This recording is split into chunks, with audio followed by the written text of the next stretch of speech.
জাতীয় নির্বাচনে গুরুত্বপূর্ণ হয়ে উঠবে জেনজি প্রজন্ম ও নারী ভোটারদের সিদ্ধান্ত। তবে রাজনীতিতে অংশগ্রহণ সিদ্ধান্ত গ্রহণের ক্ষেত্রে ভোটাররা তুলনামূলকভাবে পিছিয়ে আছেন। সিদ্ধান্তহীনতায় ভুগছেন জেনজি ভোটাররাও। সোমবার ইনোভেশন জরিপের ফলাফল বিশ্লেষণ নিয়ে রাজধানীর বিডিবিএল ভবনে আয়োজিত এক আলোচনা সভায় জানানো হয় এই তথ্য।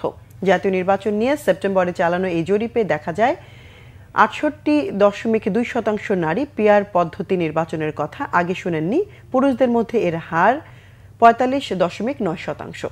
অন্যদিকে ২৩% নতুন ভোটার এখনও নির্বাচন নিয়ে কিছু ভাবেননি।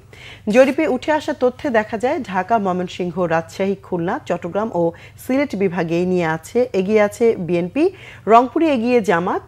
অন্যদিকে বরিশালে ৩১.৯% ভোটার আওয়ামী লীগ নির্বাচনে অংশ নিলে দলটিতে ভোট দিতে আগ্রহী।